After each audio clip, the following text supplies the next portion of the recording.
নবী আমার রহমাতুল লিল আলামিন, তাকে তোমরা আগে ভালোবাসো।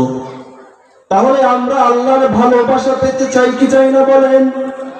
সকলে আল্লাহর ভালোবাসা পেতে চাই। আমরা চাই না আসমান থেকে কোনো বিপর্যয় এসে আল্লাহ তাআলা আমাদেরকে ধ্বংস করে দিক, এমন আমরা চাই না। আমরা চাই না আল্লাহ তাআলা আমাদের উপর অসন্তুষ্ট হয়ে যাক। আমরা আল্লাহ তাআলার প্রিয় হতে চাই। রব্বুল আলামিন ঘোষণা দিয়ে বলতেছেন, প্রিয় যদি হতে চাও তোমরা আমি আল্লাহর পক্ষ থেকে, তাহলে আমার রহমাতুল লিল আলামিনকে ভালোবাসো আগে। আমার ভাইরা আওয়াজ করে বলুন, রহমাতুল লিল আলামিনকে যদি আমরা ভালোবাসি তাহলে তার অনুসরণ অনুকরণ করা লাগবে কি লাগবে না বলেন? অবশ্যই তার অনুসরণ অনুকরণ করা লাগবে। নবী যেইভাবে চলেছেন সেইভাবে আমাদেরকে চলতে হবে। সামান্যভাবে যদি আমরা একটু বুঝি, দুনিয়ার ভিতরে কোনো আশিক যদি তার মাশুকের প্রেমে পাগল হয়ে যায়, এখন একজনের উপর পাগল হয়েছে, তার প্রেমে মাতোয়ারা হয়েছে, যার প্রেমে মাতোয়ারা হয়েছে তার সমস্ত কাজই তার ভালো লাগে, ঠিক কিনা বলেন? তার সমস্ত কাজই সে গ্রহণ করতে চায়। অতএব মুখে মুখে যদি বলে শুধু ভালোবাসি, বহিঃপ্রকাশ যদি না দেখায়, তাহলে এই ভালোবাসার মূল্য থাকবে বলেন? আমরা দেখেছি এই মানুষ দুনিয়ার ধোঁকায় পড়ে, শয়তানের ধোঁকায় পড়ে একটা যুবক আর একটা নারীর জন্য জীবন দিয়ে দেয় ভালোবাসার জন্য, ঠিক কিনা বলেন? অথচ এই ভালোবাসার মূল্য আমার আল্লাহর কাছে নাই। আল্লাহর কাছে সেই ভালোবাসার মূল্য আছে যেই ভালোবাসাটা হবে শুধুমাত্র আল্লাহ এবং আল্লাহর রাসূলের জন্য। আমার ভাইরা, আমরা তেমন ভালোবাসবো রাসূলকে। আল্লাহ পাক রব্বুল আলামিন কোরআনুল কারীমের ভিতরে অন্য জায়গায় বলতেছেন,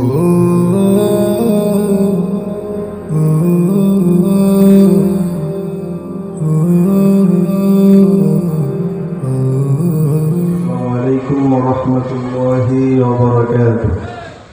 إن الحمد لله الأكرم الذي خلق الإنسان وكرمه وعلمه من البيان ما لم يعلم فسبحان الذي لا يحصى امتنانه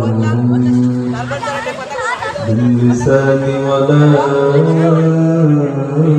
بالقلم نشهد أن لا إله إلا الله وحده لا شريك له ونشهد أن سيدنا وسندنا وحبيب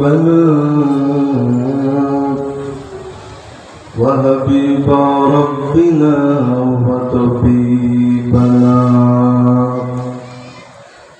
وطبيب قلوبنا ومولانا محمدا عبده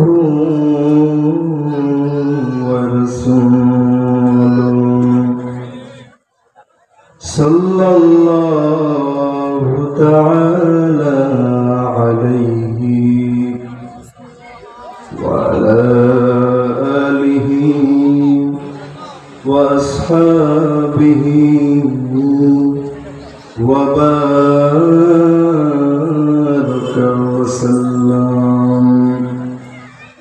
وبارك وسلم تسليما كثيرا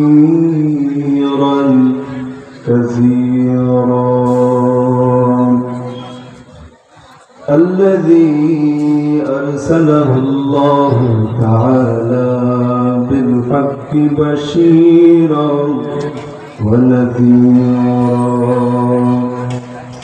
وداعيا إلى الله بإذنه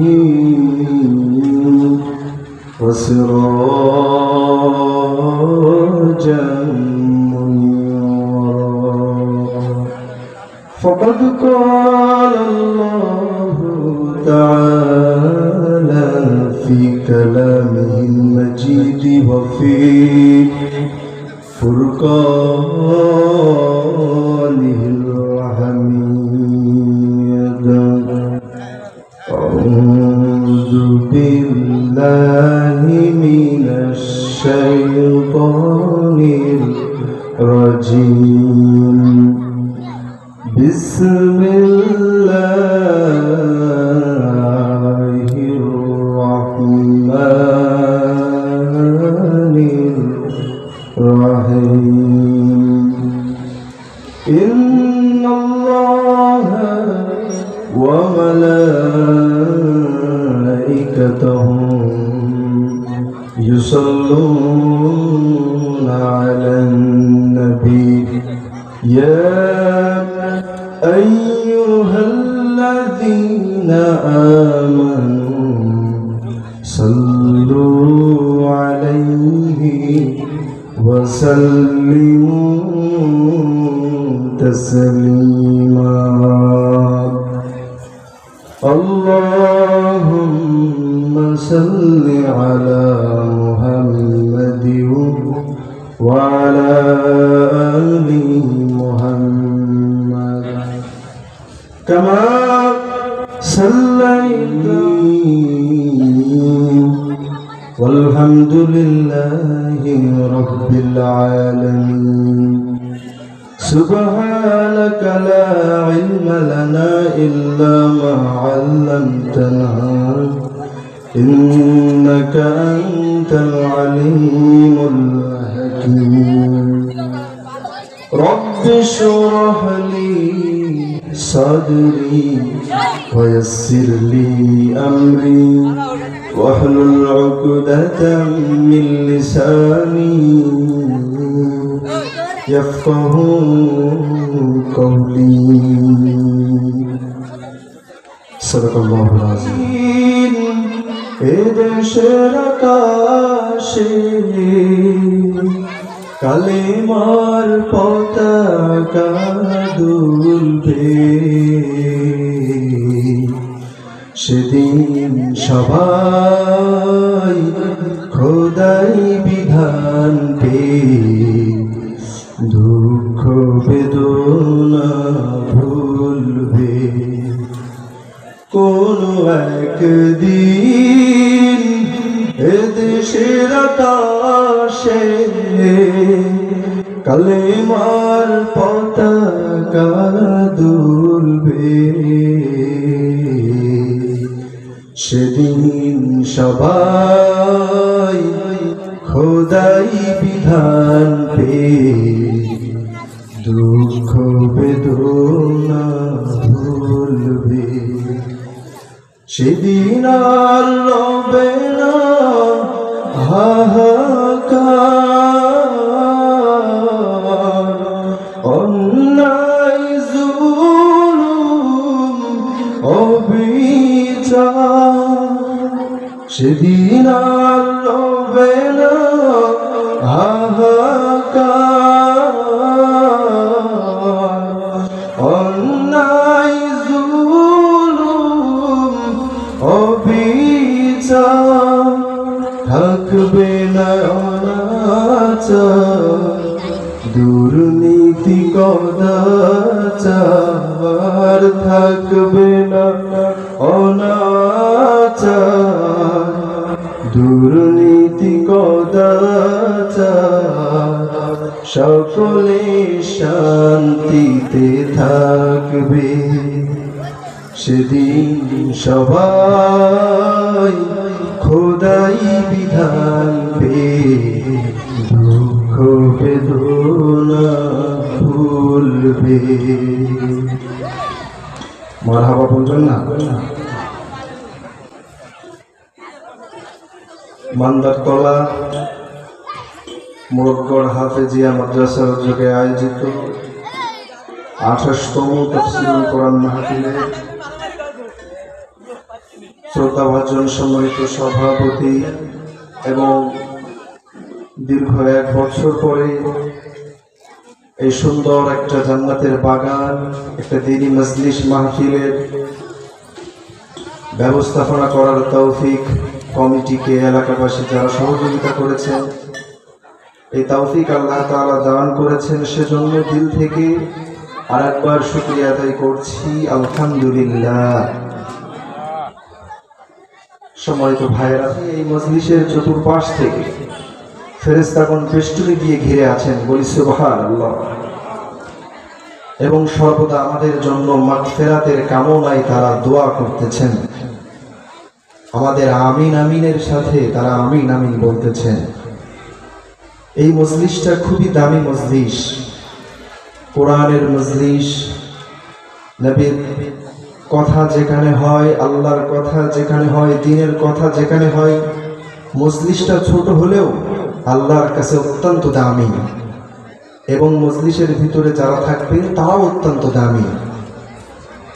সম্মানিত ভাইরা, তো কথা নয়, অল্প সময় বিভিন্ন আমন্ত্রিত মেহমানগণ এসেছেন, তারা আলোচনা করবেন।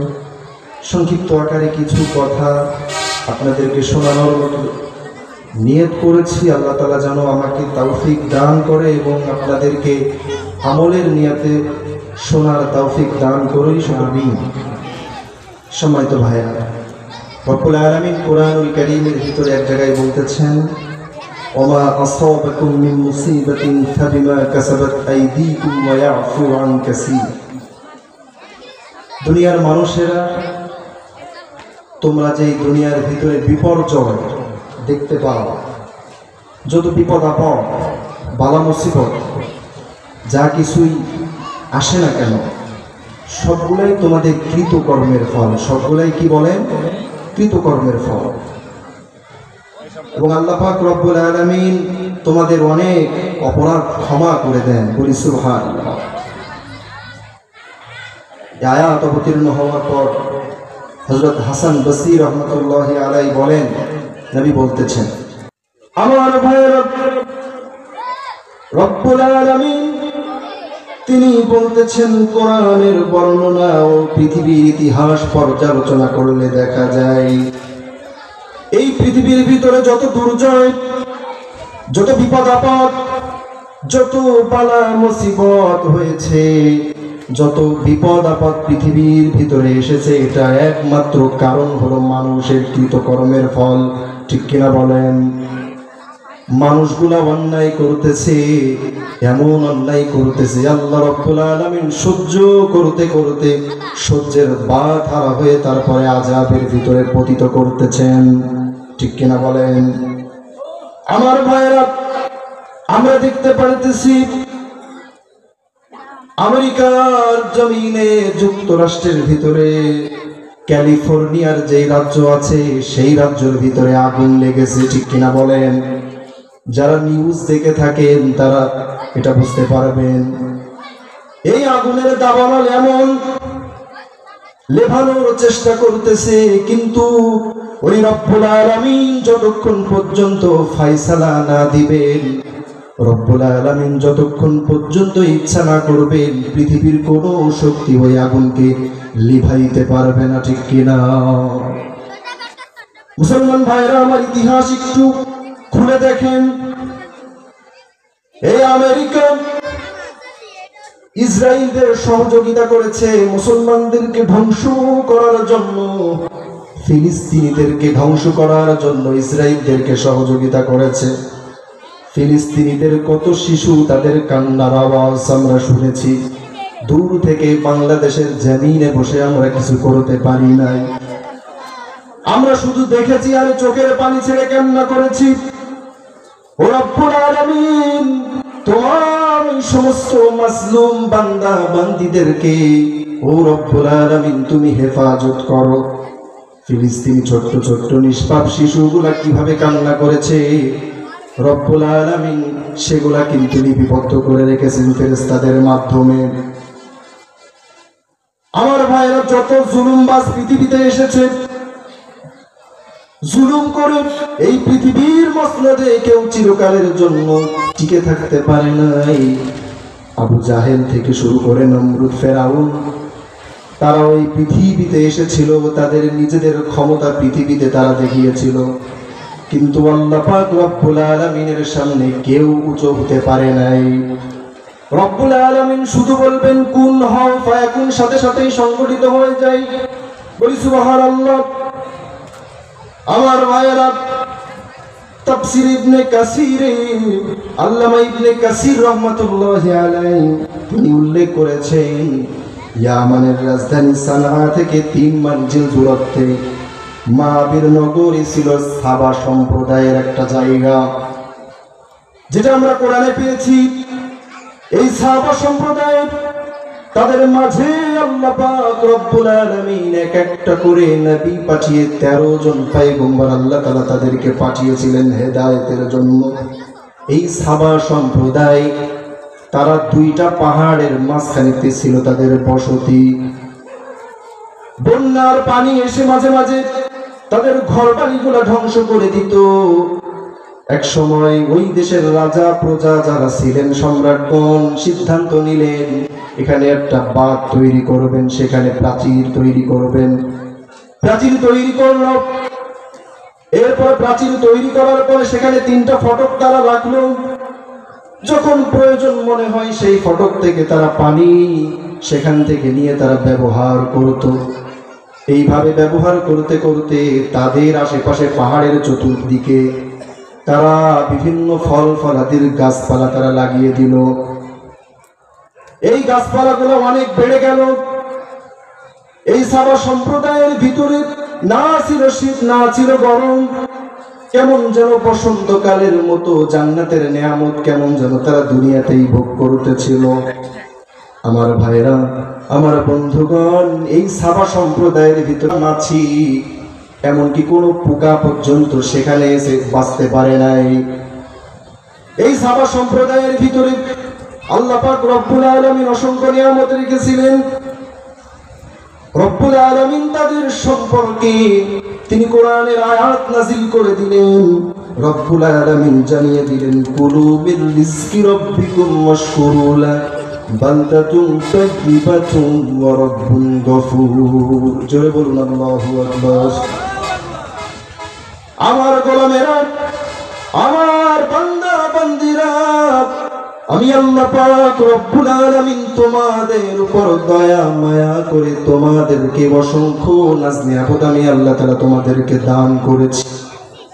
তোমরা সাবা সম্প্রদায়, তোমাদের মাঝে আমি শীতও রাখি নাই, গরমও রাখি নাই, এমন একটা সুন্দরতম মনোরম পরিবেশ আমি আল্লাহ তাআলা দিয়ে দিয়েছি। পরিষ্কার পরিচ্ছন্ন একটা এলাকা তোমাদেরকে দিয়েছি। অতএব যেই নিয়ামত আমি আল্লাহ তাআলা দিয়েছি, এই নিয়ামতের শুকরিয়া তোমরা আদায় করো, কৃতজ্ঞতা স্বরূপ তোমরা আমি আল্লাহর ইবাদত করো, আমি আল্লাহর দাসত্ব করো, আমি আল্লাহর দিকে তোমরা ফিরে আসো। খারাপ কাজ করো না, সৎ কাজ ভালো কাজ তোমরা করো। এই সাবা সম্প্রদায় এই আরাম আয়েশের ভিতরে থেকে তারা আরাম আয়েশ ভোগ করতে করতে আল্লাহ রব্বুল আলামিন যেই তাদেরকে বিধান দিয়েছিল আল্লাহর কথা শোনার জন্য, আল্লাহর নিয়ামতের ভক্ষণ করে নিয়ামতের শুকরিয়া আদায় না করে রব্বুল আলামিনের বিপক্ষে তারা চলে গিয়েছিল। বলি নাউজুবিল্লাহ। অকৃতজ্ঞ তারা হয়েছিল, নাফরমানি করেছিল। আল্লাহ পাক রব্বুল আলামিন বলতেছেন, ফাআরাদু ফাআরসালনা আলাইহিম সাইলাল আরমি ওয়া বাদদালনাহুম বিজান্নাতাইহিম ওয়া জান্নাতাইনি দাওয়াতাই উকুলিন খামতি ওয়া আথলি ওয়া শাইইন মিন সিদরিন কলিল যালিকা জাযাইনাহুম বিমা কাফারু ওয়া হাল নুজাজি ইল্লাল কাফুর।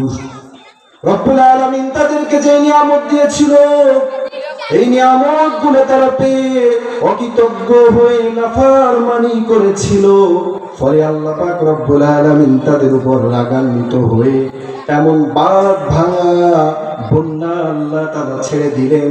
ওই যে প্রাচীর তারা গেঁথেছিল, সমস্ত প্রাচীর ভেদ করে সাবা সম্প্রদায়কে আল্লাহ তারা ধ্বংস করে দিলেন। নাউজুবিল্লাহ। সে আল্লাহ আজও আছে না নাই বলেন?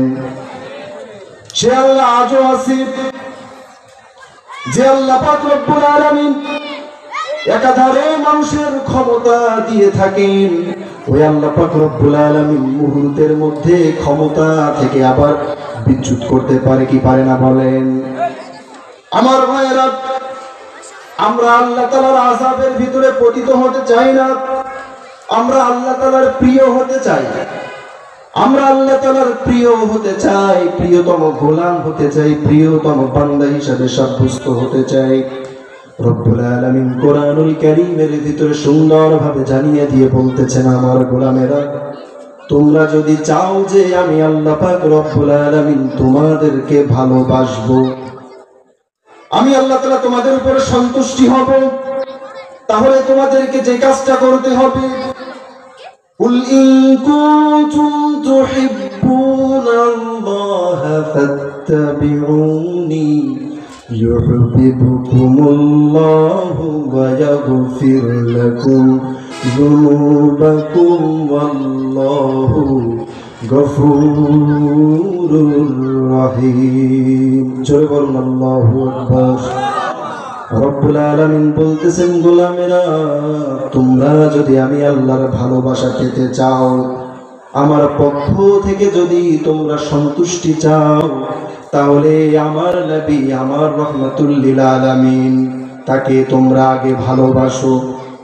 তাহলে আমরা আল্লাহর ভালোবাসা পেতে চাই কি চাই না বলেন? সকলে আল্লাহর ভালোবাসা পেতে চাই। আমরা চাই না আসমান থেকে কোনো বিপর্যয় এসে আল্লাহ তাআলা আমাদেরকে ধ্বংস করে দিক, এমন আমরা চাই না। আমরা চাই না আল্লাহ তাআলা আমাদের উপর অসন্তুষ্ট হয়ে যাক। আমরা আল্লাহ তাআলার প্রিয় হতে চাই। রব্বুল আলামিন ঘোষণা দিয়ে বলতেছেন, প্রিয় যদি হতে চাও তোমরা আমি আল্লাহর পক্ষ থেকে, তাহলে আমার রহমাতুল লিল আলামিনকে ভালোবাসো আগে। আমার ভাইরা, আওয়াজ করে বলুন, রহমাতুল লিল আলামিনকে যদি আমরা ভালোবাসি, তাহলে তার অনুসরণ অনুকরণ করা লাগবে কি লাগবে না বলেন? অবশ্যই তার অনুসরণ অনুকরণ করা লাগবে। নবী যেইভাবে চলেছেন সেইভাবে আমাদেরকে চলতে হবে। সামান্যভাবে যদি আমরা একটু বুঝি, দুনিয়ার ভিতরে কোনো আশিক যদি তার মাশুকের প্রেমে পাগল হয়ে যায়, এখন একজনের উপর পাগল হয়েছে, তার প্রেমে মাতোয়ারা হয়েছে, যার প্রেমে মাতোয়ারা হয়েছে তার সমস্ত কাজই তার ভালো লাগে, ঠিক কিনা বলেন? তার সমস্ত কাজই সে গ্রহণ করতে চায়। অতএব মুখে মুখে যদি বলে শুধু ভালোবাসি, বহিঃপ্রকাশ যদি না দেখায়, তাহলে এই ভালোবাসার মূল্য থাকবে বলেন? আমরা দেখেছি এই মানুষ দুনিয়ার ধোঁকায় পড়ে, শয়তানের ধোঁকায় পড়ে একটা যুবক আর একটা নারীর জন্য জীবন দিয়ে দেয় ভালোবাসার জন্য, ঠিক কিনা বলেন? অথচ এই ভালোবাসার মূল্য আমার আল্লাহর কাছে নাই। আল্লাহর কাছে সেই ভালোবাসার মূল্য আছে যেই ভালোবাসাটা হবে শুধুমাত্র আল্লাহ এবং আল্লাহর রাসূলের জন্য। আমার ভাইরা, আমরা তেমন ভালোবাসবো রাসূলকে। আল্লাহ পাক রব্বুল আলামিন কোরআনুল কারীমের ভিতরে অন্য জায়গায় বলতেছেন, মা আতাকুমুর রাসূলু ফাখুযুহু ওয়া মা নাহাকুম আনহু ফান্তাহু। ওই সমস্ত জিনিস যেটা নবী রাহমাতুল লিল আলামিন তোমাদের মাঝে নিয়ে এসেছেন সেটা তোমরা গ্রহণ করবে, এবং ওই সমস্ত জিনিস যেটা নবী রাহমাতুল লিল আলামিন বাদ দিতে বলেছেন সেটা তোমরা বাদ দিয়ে দিবে। আমার ভাইরা, নবী কি এনেছেন আমরা গ্রহণ করতে চাই কি চাই না বলেন? নবী কোরআনকে এনেছে, আমরা কোরআন গ্রহণ করতে চাই। যালিকাল কিতাবু লা রাইবা ফীহি হুদাল লিল মুত্তাকিন। এটা এমন একটা কিতাব, এই কিতাবের ভিতরে কোনো সন্দেহ নাই, এটা মুত্তাকিদের জন্য হেদায়েত। এই কোরআনকে আল্লাহর নবী নিয়ে এসেছেন। আমার আপনার নবী, তিনার উপর আল্লাহ পাক রব্বুল আলামিন এই পবিত্র কোরআনুল কারীমকে নাযিল করেছেন। সেই কোরআনুল আলামিন সাহাবায়ে কেরামদেরকে বয়ান করে করে শোনাতেন। আমার ভাইরা, নবী এনেছেন, ইয়া আইয়ুহাল্লাযীনা আমানু ইজতানিবু কাসীরাম মিনায-যন্নি ইন্না বা'দায-যন্নি ইসমুন ওয়া লা তাজাসসাসু ওয়া লা ইয়াগতাব বা'দুকুম বা'দা আইয়ুহিব্বু আহাদুকুম আন ইয়াকুলা লাহমা আখিহি মাইতান ফাকারিহতুমু ওয়াত্তাকুল্লাহ ইন্নাল্লাহা তাওয়াবুর রহিম। জোরে বলুন আল্লাহু আকবার। মুমিনগণ, তোমরা অনেক ধারণা থেকে বেঁচে থাকো। অর্থাৎ আমরা অনেক সময় অনেক ধারণা করি, এক মুমিন আর এক মুমিনকে নিয়ে ধারণা করে, আছে না নাই বলেন? সমাজের ভিতরে অনেক মানুষ আছে, অনেক মানুষকে নিয়ে ধারণা করে, অথচ আল্লাহ পাক রব্বুল আলামিন কোরআনুল কারীমের ভিতরে বলতেছেন, তোমরা কারো গোপন বিষয় সন্ধান করতে যাবে না, তোমরা কেউ কোনো ভাইয়ের গীবত করবে না। আমার ভাইয়েরা, আমরা যদি নবীকে ভালোবাসতে চাই তাহলে এই আয়াতকে আমাদেরকে গ্রহণ করতে হবে। আয়াতের ভিতরে আল্লাহ পাক বলতেছেন, তোমরা কারো পরনিন্দা করবে না, কারোর দোষ তোমরা ধরার চেষ্টা করবে না। অথচ সমাজের ভিতরে অনেক মানুষ আছে, মানুষের দোষ খুঁজে বেড়ায় কি বেড়ায় না বলেন? অনেক মানুষ আছে আমার ভাইয়েরা, আল্লাহ পাক রব্বুল আলামিন বলতেছেন, তোমরা কেউ কি চাও যে তোমাদের মৃত ভাইয়ের গোশত তোমরা খেতে পছন্দ করবে? আল্লাহ পাক রব্বুল আলামিন তারপরেই বলতেছেন, অবশ্যই তোমরা এটাকে ঘৃণা করবে, কেউ পছন্দ করবে না। অর্থাৎ তোমরা যদি কেউ গীবত, কোনো ভাইয়ের গীবত করে থাকো, করে দিব। এমন জঘন্য কাজ আমরা করতে চাই কি চাই না বলেন? কেউ করতে চায় না। অর্থাৎ আমরা গীবত থেকে বাঁচতে চাই, কিন্তু আজকে গোটা সমাজ ব্যবস্থা এমন হয়ে গিয়েছে, গীবতের ছড়াছড়ি গোটা সমাজের ভিতরে। দোকানে চায়ের আড্ডায় গেলে দেখা যায় সেখানে গীবতের ছড়াছড়ি, আছে না নাই বলেন? এক নেতা আর এক নেতার গীবত করে, আছে না নাই বলেন? এক জায়গায় বসলেই শুধু সেখানে গীবতের ছড়াছড়ি শুরু হয়ে যায়। আমার ভাইয়েরা, বুখারী এবং মুসলিম শরীফের যিনি রাবী ছিলেন, বিখ্যাত হযরত রিবি বিন হিরাস রাহমাতুল্লাহি আলাইহি, অত্যন্ত বুজুর্গ একজন মানুষ ছিলেন। এই রিবি বিন হিরাস রাহমাতুল্লাহি আলাইহি তিনি একবার একটা মজলিসে বসে পড়লেন। সেখানে গীবত হইতেছিল, মানুষের দোষ চর্চা হইতেছিল। এই বুজুর্গ সেখান থেকে উঠে আসলেন। একটু পর মনে মনে ভাবলেন, হয়তো বা সেখানে আর গীবতের আলোচনা হইতেছে না, আমি আবার সেখানে যাই। এরপরে রিবি বিন হিরাস রাহমাতুল্লাহি আলাইহি ওই জায়গায় গেলেন, ওই মজলিসে আবার তিনি বসলেন, কিন্তু সেখানে আবার গীবত সম্পর্কে আলোচনা শুরু হয়ে গেল। আমার ভাইয়েরা, এক পর্যায়ে আল্লাহর বুজুর্গ ওই গীবতটা শুনে ফেললেন। এরপরে রাতের গভীরে যখন তিনি ঘুমাতে গেলেন, গভীর রজনীতে তিনি স্বপ্ন দেখতেছেন যে একজন খুবই খারাপ বিকৃত চেহারার একজন ব্যক্তি হযরত রিবি বিন হিরাস রাহমাতুল্লাহি আলাইহি আসতেছেন একটা পাত্র হাতে নিয়ে। সেই পাত্রের ভিতরে কিছু গোশতের মাংসের টুকরা দেখা যায়। রিবি বিন হিরাস রাহমাতুল্লাহি আলাইহি তিনি বলতেছেন, আমি দেখলাম তার হাতের ভিতরে একটা পাত্র আছে, এই পাত্রের ভিতরে কিছু মাংস দেখা যায়, গোশতের টুকরা দেখা যায়। আমার কাছে আসলো ওই বিকৃত চেহারার ব্যক্তিটি, আমার কাছে এসে বলতেছে, তুমি এটাকে খাও। বলতেছে যে কিসের গোশত? বলে এটা শুকরের গোশত। নাউজুবিল্লাহ বলে। আমার ভাইরা, এই রিবি বিন হিরাস রাহমাতুল্লাহি আলাইহি তিনি স্বপ্নের ভিতরে খাইতে চাইছিলেন না, কিন্তু জোর করে ওই ব্যক্তি এই আল্লাহর ওলিকে ওই শুকরের গোশত স্বপ্নের ভিতরে খাওয়ালো। এই ভয়ঙ্কর দৃশ্য দেখে তিনি ঘুম থেকে জাগ্রত হয়ে গেলেন। এরপরে ফজরের সালাত আদায় করলেন, আর মনে মনে ভাবলেন, আমি কি স্বপ্ন দেখলাম, এই স্বপ্নের ব্যাখ্যাটা কি হবে? এরপরে স্বপ্নের ব্যাখ্যা তিনি নিজেই পেয়ে গেলেন। মনে ভাবলেন, আজকে যেই দিনের ভিতরে আমি ওই যে মজলিসে বসে গীবত করতেছিল, সেখানে ওই মজলিসে বসে গীবত শুনতেছিলাম, ওই গীবত শোনার কারণে মানুষের পরনিন্দা হইতেছিল, ওইটা শোনার কারণে আল্লাহ পাক রব্বুল আলামিন স্বপ্নের ভিতরে নিয়ে আমাকে সতর্ক করতে চেয়েছেন। আমার ভাইয়েরা, এই হযরত রিবি বিন হিরাস রাহমাতুল্লাহি আলাইহি তিনি বলতেছেন, আমি এর পরবর্তীতে একাধারে 40 দিন পর্যন্ত যখন খাবার খেতে গিয়েছি, খাবারের ভিতরে কেমন যেন শুকরের গন্ধ পেয়েছি। নাউজুবিল্লাহ বলে। এই গীবত সমাজের ভিতরে আছে না নাই বলেন? অনেক আছে। আমার ভাইরা, এই গীবত থেকে বেঁচে থাকতে হবে। যদি আমরা গীবত করে ফেলি না কেন, যদি কারোর পর নিন্দা করে ফেলি, আমরা তার কাছে যে মাপ চাইবো, যদি তার কাছে যে মাপ না চাই, সে যদি মাপ না করে, আমার আল্লাহ রব্বুল আলামিন আমাকে আপনাকে মাফ করবে না।